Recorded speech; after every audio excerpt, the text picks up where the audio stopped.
My name is Sam Carrier. I'm the Director of Communications for General Synod. Welcome to a very special segment of Conversations with the Primate. This is, in fact, Archbishop Andrew Hutchison's last webcast as Primate.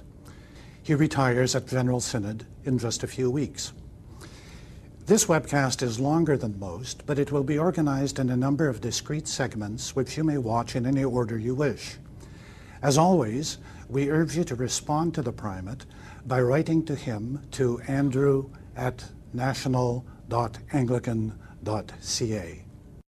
From the outset of your primacy, you identified two priorities, and one was communications and the other was youth. This has been a novel way for you to communicate to the Church, and you have also done a lot of work with the youth. Can you tell us a little bit more about that? Communication has always been a passion for me, and my sense of things when I became Primate was that there were several disconnects. Disconnects between the center and the Church on the ground, disconnects between the Church and its youth membership, disconnects between the Church and the media and the world that we're here to serve. So communication was indeed a priority. It's nearly 3 years that we've been doing these conversations on a monthly basis. And the effect of that, I think, has been, well, it's best illustrated by something I quoted in a previous webcast. And that is a family in Estevan, Saskatchewan, who sent me an email saying simply, "Thank you for the webcast. We felt so included in the life of our church." And that's exactly what my object was. So on that score, I'm enormously pleased, and I hope there will be a future beyond my primacy to this kind of contact with the Church.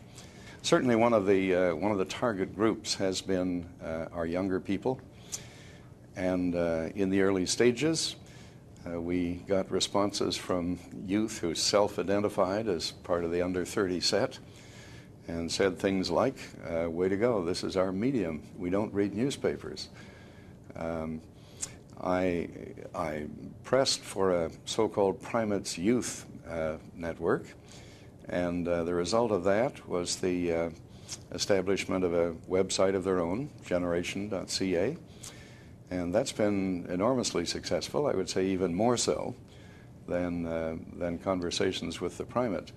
There are responses not only from coast to coast, but from all over the world. There's some 30 or 40 countries now that regularly plug into the youth website. And since its inception, I have been blogging. Now, initially, this old man didn't know what a blog was, and I'm still not absolutely sure, but I've been doing it consistently. And I think that's been a great success. Also, on the youth front, there was no budget for youth work at the national level, so I was able to raise funds separately, and through that to partner with the Ask and Imagine program, a very imaginative and effective leadership program for young people sponsored by Huron College, and we have partnered with that.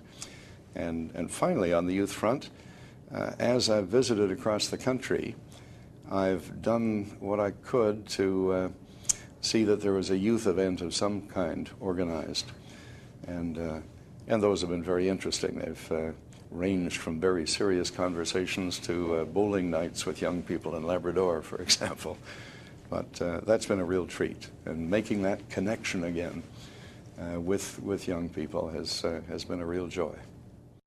The other area in communications that you worked very hard at was making yourself available to media, to the press.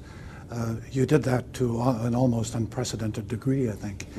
Have you learned anything about how we should be telling our stories to the secular press?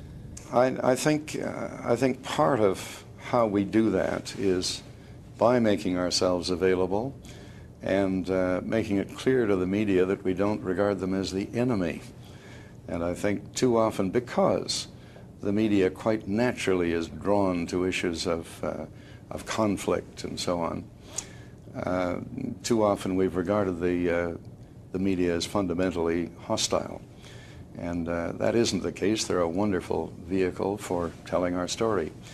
So first of all, being accessible. When they do phone with concerns that they'd like to discuss with us, I've made myself available virtually 100% of the time, but not totally. And a consequence of that is on a few occasions when we have needed to try to put out our story rather strongly, we've made the request to the media and have had that cooperation. So I don't know that there's any magic to it beyond that. We seek to be a church of transparency and integrity, and if we can demonstrate that to the media, I think they're much more receptive when there are things that we need to say to the public through them.